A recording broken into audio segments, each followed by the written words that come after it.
اللهم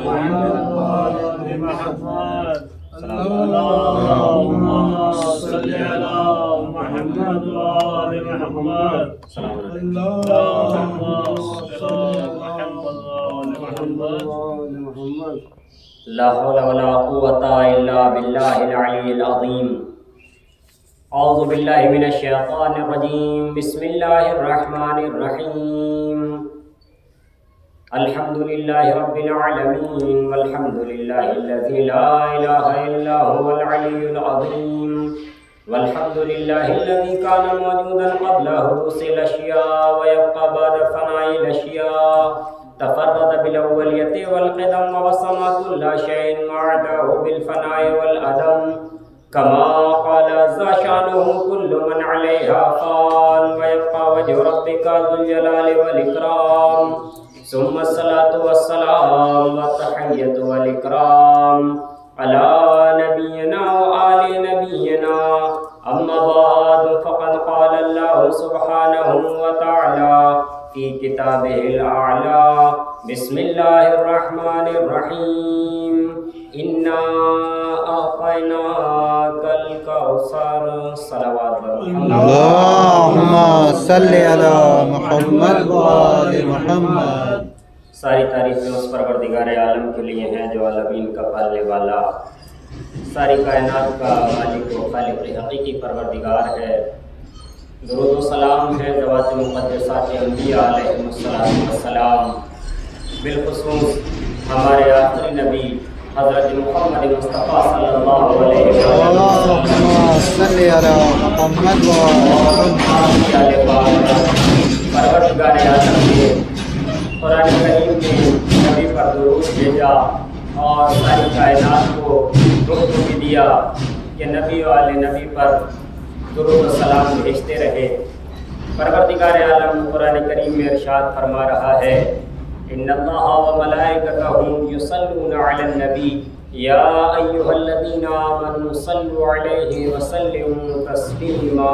اللهم صل على محمد وآل محمد. کہ بے شک خداوند عالم اور ملائکہ درود و سلام بھیجتے ہیں نبی پر، لہٰذا ایمان والوں سے بھی گزارش کی گئی ہے کہ وہ بھی نبی والے نبی پر درود بھیجتے رہیں.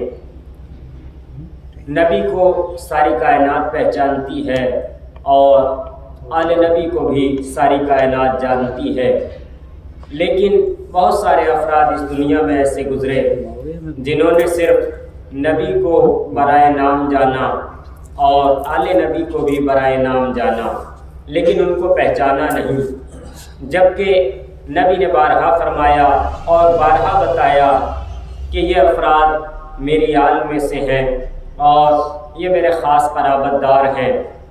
سب سے عزیز قرابت داروں میں جو پیغمبر اکرم کے آتے ہیں وہ ساری کائنات جانتی ہے کہ نبی نے کن افراد کو دکھایا اور بتایا کہ دیکھو یہی میرے اہل بیت اطہار ہیں، جن میں بعد نبی سب سے پہلے امیر کائنات اور نبی اکرم کی دختر حضرت فاطمہ زہرا سلام اللہ علیہا اللهم صل على محمد وآل محمد. اور آپ کے دونوں فرزند امام حسن اور امام حسین علیہ السلام کی اللهم صل على محمد وآل محمد. بارہا حبیب کبریا نے پہچنوایا. مباہلہ میں بھی ساری کائنات نے دیکھا کہ نبی انہی افراد کو لے کر کے گئے اور چادر تطہیر کا واقعہ سب پہ آیا ہے اور ظاہر ہے، سب جانتے اور پہچانتے ہیں کہ چادر تطہیر میں کون کون افراد ہیں. یہ ایام خصوصی طور پہ جو ذکر کیا جا رہا ہے وہ نبی کی دختر کا تذکرہ مسلسل کیا جا رہا ہے اور آپ ہی کا کردار، آپ ہی کے فضائل کی روشنی میں گفتگو کی جا رہی ہے. ساری دنیا میں آج نبی کی دختر کا تذکرہ ہو رہا ہے. ایام فاطمیہ کی شکل میں اسی عنوان سے جگہ جگہ مجالس، جگہ جگہ پر آپ کا تذکرہ، تقریریں وغیرہ کی جا رہی ہیں اور ساری دنیا کو بتایا جا رہا ہے کہ نبی کی دختر کون ہے، آپ کے فضائل کیا ہے، آپ کا کردار کیسا ہے. ظاہری طور پر اگر ہم دیکھیں تو قرآن کریم میں کوئی بھی آیت ایسی نہیں ہے کہ جس میں آپ کا نام آیا ہو. نام تو حتیٰ پروردگار عالم نے اپنے آخری نبی کا بھی نام جو لیا ہے وہ صرف 2 مرتبہ قرآن کریم میں لیا ہے. ایک مرتبہ محمد کہہ کے پکارا ہے اور ایک مرتبہ احمد کہہ کر کے پکارا ہے. اس کے علاوہ نبی کا تذکرہ بھی قرآن کریم میں بہت ہے لیکن نام کے ساتھ صرف 2 آیتوں میں ہے. آپ کے علاوہ آپ کے بعد جتنے بھی افراد گزرے ہیں کسی کا بھی تذکرہ پروردگار عالم نے نام سے قرآن کریم میں، حتیٰ امیر المومنین کا بھی پروردگار عالم نے قرآن کریم میں نام نہیں لیا، نہ شہزادی کا نام لیا، لیکن پروردگار عالم نے کچھ صفات بتائی ہیں، کچھ ایسی علامتیں اور نشانیاں بتائی ہیں جو ان کے علاوہ کسی کے اندر موجود ہی نہیں ہیں. آپ دیکھیں قرآن کریم میں اگر آیت تطہیر کا مطالعہ کریں سب کی نگاہوں میں ہے کہ پروردگار عالم نے ارشاد فرمایا انما یرید اللہ لیذھب عنکم الرجس اہل البیت ویطہرکم تطہیرا. اللہم صلی علی محمد وآل محمد. اس آیت میں شہزادی کی فضیلت اور عظمت صاف صاف ظاہر ہے. سب نے بیان کیا کہ یہ آپ کی فضیلت میں قرآن کریم کی آیت آئی ہے.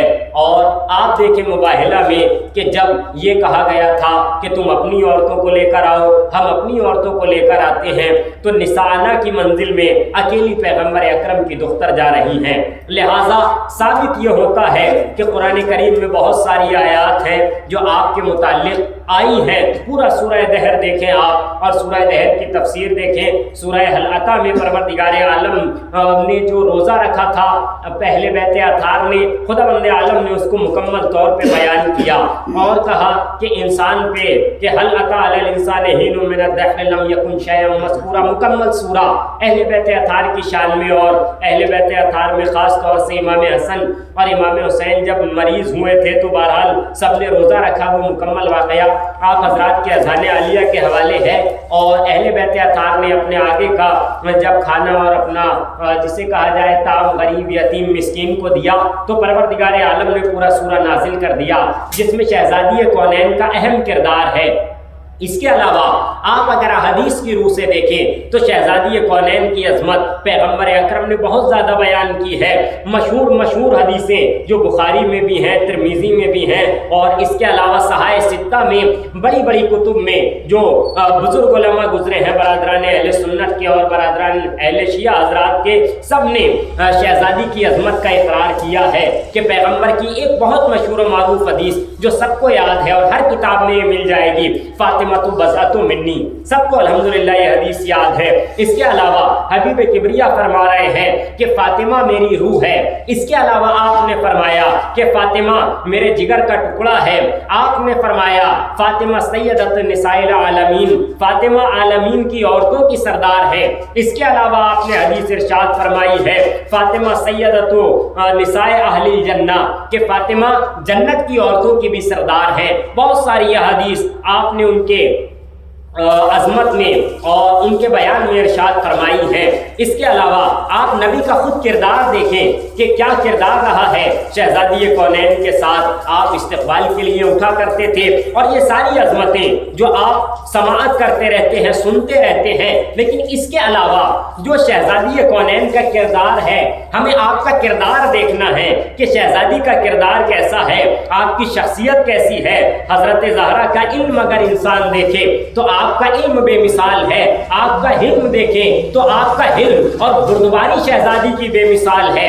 تقوی میں شہزادی بے مثال ہے، صبر میں بے مثال ہے، عبادت میں آپ بے مثال ہیں، سخاوت میں ہر اعتبار سے سارے افراد کے لیے نمونہ کامل ہیں. پیغمبر اکرم کے بعد آپ دیکھیں کہ نمونہ کامل ہر اعتبار سے دکھائی دیتی ہیں. ایسا نہیں ہے کہ شہزادی صرف خواتین کے لیے نمونہ عمل ہے، بلکہ اہل بیت اطہار نے یہ فرمایا ہے کہ جدتنا ہماری دادی اسوتن، کہ ہماری دادی نمونہ عمل ہے. اور اہل بیت اطہار نے ائمہ کرام علیہم الصلوۃ والسلام نے فرمایا ہے کہ ہماری دادی یعنی صدیقہ طاہرہ اللہ کی طرف سے ہم پر حجت ہے. یہ اہل بیت اطہار نے فرمایا. کیوں؟ کیونکہ شہزادی کا وہ کردار ہے کہ آپ عابدہ شب زندہ دار ہیں، یعنی راتوں میں مسلسل پوری رات شہزادی عبادت میں گزارا کرتی تھیں، دعائیں کیا کرتی تھیں۔ جس طرح سے اپنے لیے شہزادی دعائیں کرتی تھیں، اس سے کہیں زیادہ شہزادی نے غیروں کے لیے دعائیں کی ہیں، اپنے چاہنے والوں کے لیے دعائیں کی ہیں، یہاں تک کہ مومنین کے لیے دعائیں کی ہیں، پڑوسیوں کے لیے شہزادی نے بہت زیادہ دعائیں کی ہیں، راتوں کو خصوصی دعائیں۔ سادگی کا، آپ کی سادگی کا عالم دیکھیں کہ شہزادی نے زندگی کس طرح سے گزاری ہے، کتنی سادہ زندگی شہزادی کی گزری ہے کہ مشہور ہے، آپ واقعات سماعت فرماتے رہتے ہیں کہ پیوند لگے ہوئے لباس شہزادی پہنا کرتی تھی، اور اتنی سادہ زندگی آپ گزارا کرتی تھی کہ گھر میں ایسے رہا کرتی تھی جیسے کہ ایک عام خاتون رہتی ہے، جبکہ آپ کے ہاتھ میں کیا نہیں تھا، اگر آپ چاہتی تو بہتر سے بہتر لباس پہنتی، حتیٰ یہ دنیاوی لباس کی بات چھوڑیے، اگر شہزادی چاہتی تو جنت کا لباس مسلسل پہنتی اور دکھا دیا کائنات کو کہ جنت کا لباس ہم منگوا سکتے ہیں، لیکن ہمیں منگوانا نہیں ہے، ہمیں سادہ زندگی گزارنی ہے۔ شہزادی نے زہد و تقوی کے عالم میں زندگی گزاری اور دنیا کے لیے آپ نمونہ عمل بنی۔ آپ کا اہم کردار یہ تھا کہ اپنے گھر میں فقر و فاقہ ہو رہا ہے، لیکن اس کے باوجود اگر سائل مانگنے آ رہا ہے تو اس کو دیا جا رہا ہے، یہ کردار ہے۔ ہم اس کردار کو اپنائیں، صرف مجلسیں کر لینے سے یا صرف عزا برپا کر لینے سے انسان فاطمی نہیں ہو جاتا ہے، بلکہ ان کے کردار کو اپنے کردار میں جب تک انسان نہیں اتارتا، جب تک حقیقت میں ایام فاطمیہ میں مجلسیں کرنے کا، عزا میں آنے کا، جب ہی اصل میں انسان کو پھل ملے گا جب وہ شہزادی کا کردار اپنائے گا۔ شہزادی نے مظلوموں کی مدد کی، اور کس طرح سے مدد کی آپ جانتے ہیں، قدم قدم پہ آپ مظلوموں کے ساتھ رہی۔ اس کے علاوہ آپ دیکھیں شہزادی کی زندگی انسانیت کے لیے مکمل درس ہے، اور آپ کا کردار ایسا کردار ہے کہ کائنات میں اتنا پاکیزہ کردار کسی کا نظر نہیں آتا۔ حضرت زہرا کے کردار کی بنیاد پاکیزگی ہے، حیا ہے، اخلاص ہے اور تقوی الہی ہے۔ کس قدر متقی تھی، کتنا پروردگار عالم سے خوف تھا، جبکہ خوف اس کو زیادہ ہونا چاہیے جو گناہ گار ہو۔ یہاں تو گناہ قریب بھی نہیں ہے، قریب آ بھی نہیں سکتا ہے، لیکن اس کے باوجود خدا کا اتنا ڈر دل میں، خدا کا اتنا خوف دل میں، پروردگار عالم کا خوف تمام انسانوں کو اپنے دل میں رکھنا چاہیے اور پیدا کرنا چاہیے۔ آپ ہر اعتبار سے بے مثال ہیں عزیزوں۔ شہزادی کی اگر ہم زندگی دیکھیں تو بیٹی ہونے کے لحاظ سے بھی آپ ہر بیٹی کے لیے کامل نمونہ ہے۔ کس طرح سے آپ نے نبی اکرم کے ساتھ رہی اور کس طرح سے اپنا کردار نبھایا۔ آپ جانتے ہیں کہ شہزادی بیٹی تھی مگر اس طرح سے عمل کرتی تھی کہ ماں کی محبت پیغمبر اکرم کو دی، اور اس کا نتیجہ یہ ہوا کہ نبی کو جب وہ محبت ملی جو ایک ماں کی محبت ہوتی ہے، بیٹی نے ایسا کردار پیش کیا جو ماں کا کردار ہوتا ہے، تو پھر نبی کے دہان اقدس سے وہی جملے نکلے اور وہی حدیث نکلی کہ فاطمہ تو ام ابیہا، فاطمہ اپنے باپ کی ماں ہے۔ ایسا کردار آپ نے ادا کیا اور ہر اعتبار سے پیغمبر کو سہارا دیا، ہر غم میں اپنے والد کا سہارا بنی۔ آپ دیکھتے ہیں کہ لوگ پیغمبر اکرم کے اوپر کوڑا تک ڈالنے کی کوشش کیا کرتے تھے، اور کتنی پیغمبر اکرم کو برائیاں کیا کرتے تھے، لیکن اس کے باوجود بھی جب آپ گھر میں داخل ہوتے تھے، حتیٰ یہ کہ نبی کو صاف کیا کرتی تھی۔ نبی کے اوپر جسے کہا جائے، آپ نے دیکھا ہوگا کہ چھوٹے بچے جب ہوتے ہیں تو ان کا کردار والدین کے ساتھ کیسا ہوتا ہے، لیکن شہزادی کا کردار وہ کردار ہے کہ بچپن میں ہی ایسا کردار ادا کر دیا کہ ساری کائنات دیکھتی رہ گئی۔ بہت زیادہ شہزادی کی عمر نہیں ہے، سب جانتے ہیں کہ 18 سال کا آپ کا پورا سن ہے، شادی کے بعد کا بھی اور شادی سے پہلے کا بھی 9 سال کے سن میں آپ کی شادی ہوئی۔ اس کے بعد آپ دیکھ لیجیے، اس کے باوجود آپ نے ایک زوجہ کا کردار کیسا نبھایا ہے۔ امیر کائنات کی ہر غم میں آپ ساتھی رہی ہیں، مثالی زوجہ کا کردار آپ نے ادا کیا، اور زندگی بھر وہ محبت دی ہے اپنے شوہر کو جو کوئی زوجہ نہیں دے سکتی وہ ایثار، وہ قربانی اور وہ وفاداری کہ ہر اعتبار سے آپ کائنات کے لیے نمونہ عمل بن گئی. گھر کا کام کیا کرتی تھی مسلسل شہزادی. بچوں کو اس طرح سے آپ نے تربیت دی کہ کائنات میں کائنات کے امام ان کے بچے کہلائے. یوں تو پروردگار عالم نے امام بنا کر کے بھیجا تھا، لیکن دیکھنا یہ ہے کہ کیسی آغوش میں پل رہے ہیں، کیسی انہیں تربیت دی جا رہی ہے. شہزادی نے وہ تربیت پیش کی امام حسن امام حسین کو. اگر ہم یہ کہہ بھی دیتے ہیں کہ وہ امام تھے، پروردگار نے انہیں معصوم بنایا تھا اور وہ کائنات کے رہبر تھے، امت کے امام تھے، لیکن اس کے علاوہ آپ دیکھیں جناب زینب کا کردار. جناب زینب تو 14 معصوموں میں نہیں ہے، 12 اماموں میں نہیں ہے، لیکن اس کے بعد آپ نے وہ کردار اور ایسی تربیت پیش کی اور ایسی تربیت کے سانچے میں ڈھالا کہ ساری کائنات یہی کہتی ہوئی نظر آ رہی ہے جناب زینب کو کہ یہ ثانیہ زہرا ہے. یہ سب کیسے ہوا؟ یہ شہزادی نے وہ تربیت اپنے بچوں کو دی کہ ساری کائنات کے لیے نمونہ عمل بن گئی. اور آپ دیکھیں بہترین ماں کا کردار بھی آپ نے ادا کیا ہے. امام حسن امام حسین جناب ام کلثوم، خاص طور سے یہ افراد جو آپ کے بچے ہیں ساری کائنات کے لیے نمونہ عمل بن گئے. ساری کائنات دیکھ رہی ہے، ہر اعتبار سے نمونہ عمل ہے. صبر کے اعتبار سے دیکھیں تو جناب زینب سا صبر، یعنی ثانیہ زہرا سا صبر کسی کا صبر نہیں. جناب ام کلثوم جیسا صبر کسی کا صبر نہیں. ادھر دیکھیں جناب صدیقہ طاہرہ کی عبادت دیکھیں، کس قدر عابدہ و زاہدہ ہیں آپ کہ سب کے لیے دعائیں کر رہی ہیں اور اتنی دعائیں کر رہی ہیں کہ اپنے پڑوسیوں کے لیے خاص دعائیں کیا کرتی تھی. شہزادی کائنات کو بتاتی تھی کہ پڑوسیوں کا حق کتنا ہے. عزیزوں ہمیں چاہیے کہ ہم شہزادی کے کردار کو اپنی زندگی میں لائیں اور ان کی زندگی کو اپنی زندگی میں لائیں. اپنے گھر کو ہم فاطمی گھر بنائیں، اپنے کردار کو ہم کردار فاطمی بنائیں، اپنے عمل کو ہم عمل فاطمی بنائیں کہ اگر شہزادی دیکھیں تو ہمارے کردار سے خوش ہوں. آج ہم جو ان کے دشمنوں پر لعنت پڑھ رہے ہیں اور شہزادی کے قاتلان کو جو برا کہہ رہے ہیں تو عزیزان گرامی خالی برا کہنے سے ہی کوئی فائدہ نہیں ہوگا. اصل تولا اور تبرہ کے معنی کیا ہے؟ بچوں کو پڑھایا جاتا ہے. آپ دیکھیے فروع دین میں ہمارے بچے کو یاد ہوتے ہیں کہ تولا یعنی اہل بیت اطہار کے دوستوں سے محبت کرنا، تبرہ یعنی اہل بیت اطہار کے دشمنوں سے نفرت کرنا. عزیزوں یہ خالی نفرت زبانی نفرت نہ ہو، بلکہ مسئلہ یہ ہے کہ اصل نفرت وہ ہے کہ جو عمل اہل بیت کے دشمن کر رہے ہیں ہم اس سے دور رہیں، جو عمل اہل بیت اطہار کے دوست کر رہے ہیں ہم اس عمل کو اپنائیں. تب تو حقیقی تبرہ ہو سکتا ہے، تب تو حقیقی تولا ہو سکتا ہے. ورنہ زبانی تولا زبانی تبرہ اس سے کوئی فائدہ نہیں ہونے والا ہے. حقیقت میں جب فائدہ ہوگا انسانیت کو کہ جب عملی تولا کرے اور عمل کے سے انسان تبرہ کرے. جو اہل بیت اطہار کے دشمن کر رہے ہیں اگر وہ جھوٹ بول رہے ہیں ہمیں جھوٹ سے پرہیز کرنا ہے. اگر چغلیاں کر رہے ہیں، غیبت کر رہے ہیں، نماز کو ترک کر رہے ہیں، بڑوں کا احترام نہیں کر رہے تو عزیزوں ان کے عمل کو ہمیں ترک کرنا ہے.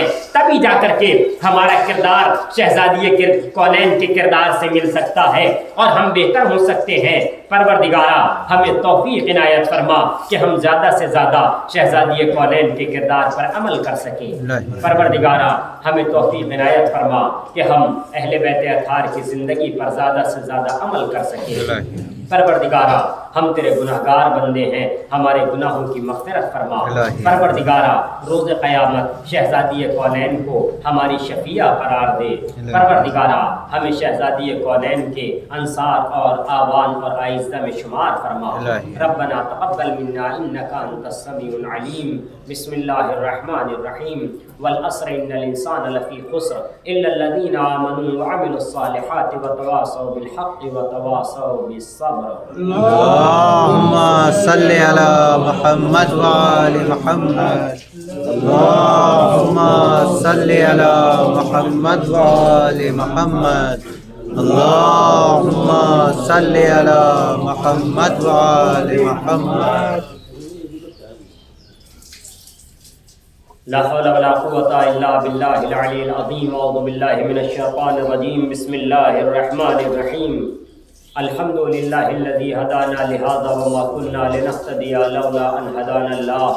لقد جاءت رسل ربنا بالحق والصلاة والسلام والتحية والإكرام على نبينا وآل نبينا اما بعد فقد قال اللہ سبحانہ وتعالی فی کتابہ الاعلی بسم اللہ الرحمن الرحیم لا تظلمون ولا تظلمون اللہم صلی علی محمد وآل محمد۔ تمام تعریفیں اس پروردگار عالم کے لیے ہیں جو عالمین کا پالنے والا حی و قیوم ہے، مدرک ہے، متکلم ہے، مرید ہے، اور ایسا متکلم ہے کہ جو بغیر زبان کے بولتا ہے اور بغیر ان ظاہری آنکھوں کے پروردگار عالم دیکھتا بھی ہے، اور بغیر ان ظاہری کانوں کے خداوند عالم کائنات کی حتیٰ یہ کہ ہر زبان اور بے زبان والے کی آوازوں کو سنا کرتا ہے۔ پروردگار عالم کی حمد و ثنا تعریف کائنات میں مسلسل ہو رہی ہے، ذرہ ذرہ خداوند منان کی تسبیح و تحلیل میں مصروف ہے۔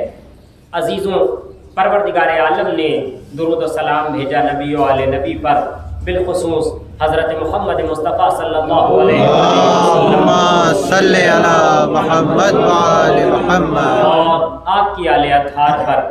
خداوند منان قرآن کریم میں انسان کو زندگی جینے کا سلیقہ سکھا رہا ہے، اور نبی و آل نبی نے، اوصیاء اور اولیاء الہی نے کائنات کو بتایا کہ کس طرح سے جینا ہے، کس طرح سے زندگی گزارنا ہے، اور کس طرح سے عمل کرنا ہے۔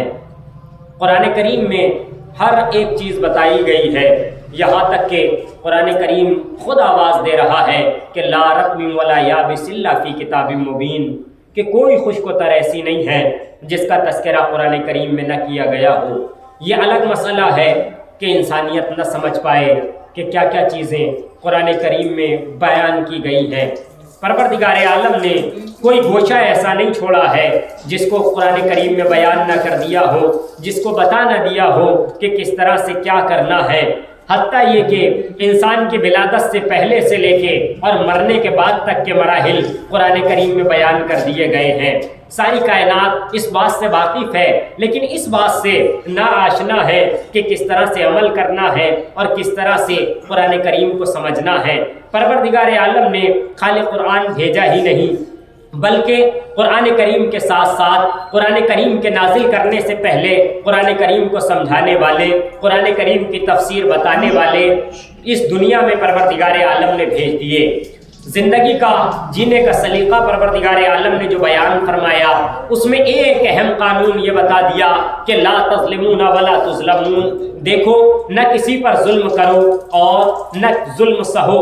ظلم کو برداشت کرنا بھی اسلام میں منع کیا ہے، اور خالی اسلام میں نہیں، کوئی بھی فرقہ، کوئی بھی مذہب یا فرقہ اور مذہب کی بات چھوڑیں، انسانیت اس بات کی اجازت نہیں دیتی ہے کہ ظلم کیا جائے یا ظلم کو برداشت کیا جائے۔ ہر انسان اس بات کی جسے کہا جائے تائید کرے گا کہ نہ ظلم کیا جائے نہ ظلم سہا جائے۔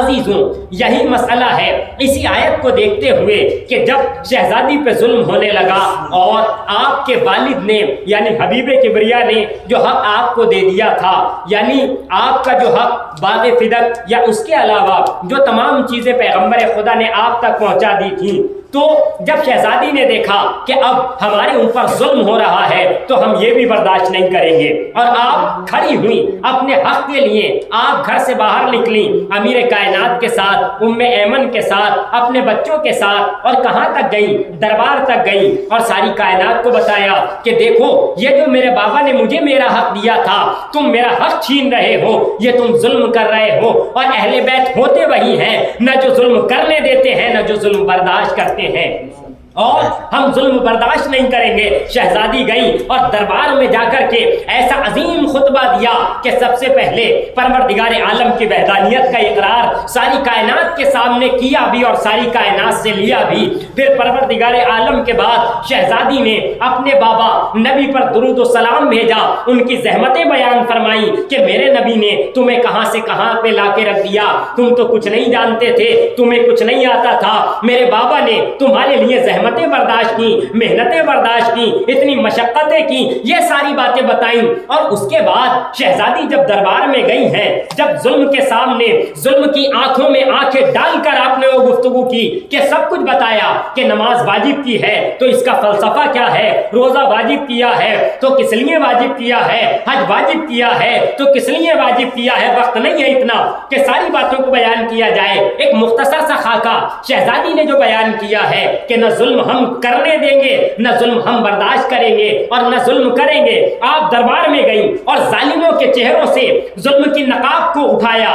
آپ نے بتایا کہ کون ظالم ہے، کون مظلوم ہے، کون حق پر ہے، کون ناحق ہے. شہزادی نے جا کر کے بتایا. اور عزیزوں اس انداز میں خطبہ دیا کہ ساری کائنات دنگ رہ گئی اور دیکھتی رہ گئی. لیکن عزیزان گرامی، ظالموں نے پھر بھی ظلم کیا شہزادی کے ساتھ اور ان کا حق ان تک نہیں پہنچایا. یہ کہہ کر کے ٹال دیا کہ نبی وراثت نہیں چھوڑتا ہے، جبکہ باغ فدق کوئی وراثت نہیں ہے. وراثت اور عزیزان گرامی حق میں فرق ہوا کرتا ہے. وراثت وہ ہوتی ہے کہ جب باپ دادا کے گزر جانے کے بعد انسان کے پاس آتی ہے اسے کہا جاتا ہے وراثت. لیکن عزیزوں یہ باغ فدق کوئی وراثت ہی نہیں ہے صرف، بلکہ پیغمبر اکرم نے اپنی زندگی میں لکھ کر کے دے دیا تھا کہ یہ حق میری بیٹی کا ہے، ان کے علاوہ کسی کا نہیں ہے. لہذا شہزادی گئی اور جا کر کے آپ نے وہ خطبہ دیا جو علم کے اعتبار سے بے مثال اور شجاعت کا وہ انداز، کیونکہ ساری کائنات جانتی ہے اور پہچانتی ہے کہ نبی جیسے شجاع کی یہ بیٹی ہے، علی جیسے بہادر کی یہ زوجہ ہے اور حسن اور حسین جیسے بہادر بچوں کی یہ ماں ہے. لہذا کوئی ڈرا نہیں سکتا شہزادی کونین کو. آپ گئی اور جا کر کے بیان فرمایا کہ دیکھو تم ظلم کر رہے ہو، تم لوگ ناحق ہو اور میرا حق مجھے دیا جائے. عزیزوں شہزادی نے ساری کائنات کو بتایا اور پہچنوایا کہ دیکھو کیا عالم ہے، کیا تذکرہ کیا جا رہا ہے. آپ نے بارہا کہا کہ ہم اہل بیت اطہار ہیں، نہ جو ظلم برداشت کرتے ہیں، نہ جو ظلم کسی پر کرتے ہیں. اور عزیزوں ساری کائنات کو بتایا کہ اگر ہم نے آج یہ برداشت کر لیا تو دنیا یہی کہتی نظر آئے گی کہ کل فاطمہ نے اپنا حق دے دیا تھا، لہذا بعد والے لوگ بھی اپنے حق کی آواز بلند نہ کریں. شہزادی نے قیامت تک کے لیے درس دیا تھا کہ دیکھو اپنے حق کے لیے آواز اٹھانی چاہیے. جہاں جہاں حق دب رہا ہو انسان کو آواز بلند کرنی چاہیے، چاہے وہ معاشرتی حق ہو، چاہے وہ دنیاوی حق ہو، چاہے وہ دینی حق ہو. ہر اعتبار سے انسان کو آواز بلند کرنی چاہیے. عبادت کا حق انسان کا پورا حق ہے. ہر اعتبار سے پروردگار عالم نے انسان کو اختیار دے رکھا ہے کہ جہاں جہاں بھی اس کا حق مارا جائے وہ اپنے حق کے لیے آواز بلند کرے، اور اپنے حق کے لیے جہاں جہاں انسان کو جانا پڑے اپنے حق کو لینے کے لیے جانا چاہیے. اہل بیت اطہار نے حق کی آواز اٹھائی اور آج بھی لوگ اہل بیت اطہار کی جو زندگی پر عمل کر رہے ہیں وہ حق کی آواز بلند کر رہے ہیں اور ساری کائنات کو بتا رہے ہیں کہ دیکھو ہم اہل بیت کے چاہنے والے ہیں. اور جو اہل بیت اطہار کے چاہنے والے نہیں ہیں عزیزوں وہ آج بھی ظالم نظر آ رہے ہیں، مظلوموں پر ظلم کرتے ہوئے نظر آ رہے ہیں. یہ دہشت گردی جو آج دنیا میں پھیلی ہوئی ہے اس کی بنیاد ابتدا سے چل رہی ہے. لہٰذا اگر اس دور میں دہشت گردی نہ کی گئی ہوتی، اور سب سے پہلے جو دہشت گردی کی گئی ہے وہ پیغمبر اکرم کی دختر پہ جو حملہ کیا گیا ہے وہ کائنات کے پہلے دہشت گرد انسان ہے کہ نبی کے دروازے پر آئے، نبی کی بیٹی کے دروازے پر آئے، ان کا دروازہ جلایا، ان کے اوپر در گرایا. لہٰذا سب سے پہلے کہنا چاہیے ان دہشت گردوں کا بائیکاٹ کرنا چاہیے، ہر انسان کو کہنا چاہیے.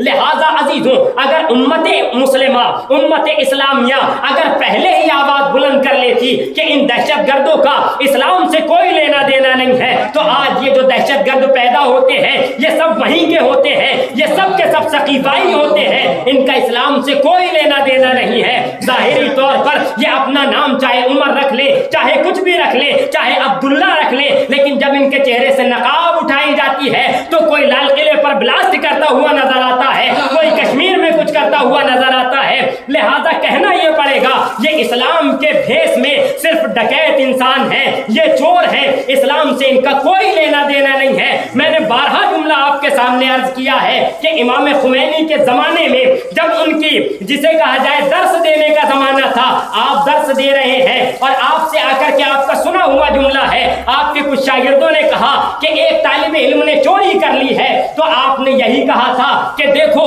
یہ نہ کہو کہ ایک طالب علم نے چوری کر لی ہے, بلکہ یہ کہو کہ ایک چور تھا جو طالب علم کے بھیس میں آیا تھا. لہذا یہ جو اسلام کا بھیس بدل کر جگہ جگہ پر بمباری کر رہے ہیں یہ مسلمان نہیں ہے, اسلام سے کوئی تعلق نہیں ہے.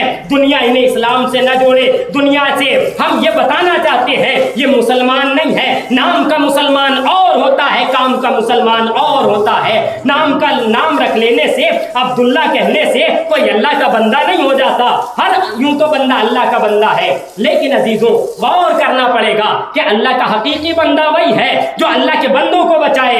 اللہ کا حقیقی بندہ وہی ہے جو اپنے آگے کا کھانا اٹھا کر کے بھوکے کو دے دے, خود بھوک برداشت کر لے لیکن سامنے والے کی بھوک برداشت نہ کرے, وہ حقیقت میں اللہ کا بندہ ہوتا ہے. ایسی زندگی پر عمل کریں تب جا کر کے ہمارا کردار اہل بیت اطہار والا کردار ہو سکتا ہے, فاطمی کردار ہو سکتا ہے. پروردگارا ہمیں بھی توفیق دے کہ ہم حقیقی مسلمان بن سکیں اور حقیقت میں قرآن اور نبی کی زندگی پر عمل کر سکیں. ربنا تقبل منا انك انت السميع العليم. صلاة كثيرة متوالية متكاثرة على نبينا محمد المصطفى.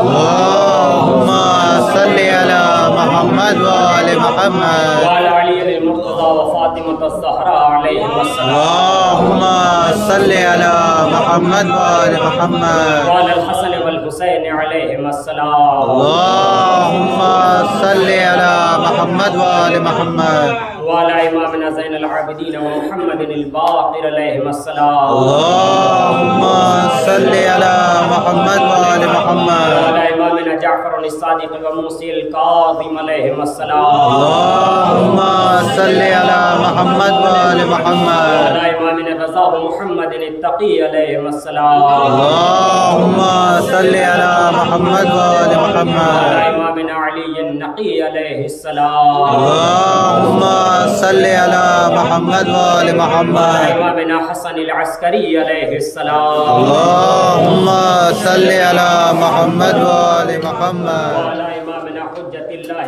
مهدي الآخر صاحب الزمان عليه السلام. اللهم صل على محمد وآل محمد. بسم الله الرحمن الرحيم. والعصر إن الإنسان لفي خسر إلا الذين آمنوا وعملوا الصالحات وتواصوا بالحق وتواصوا بالصبر.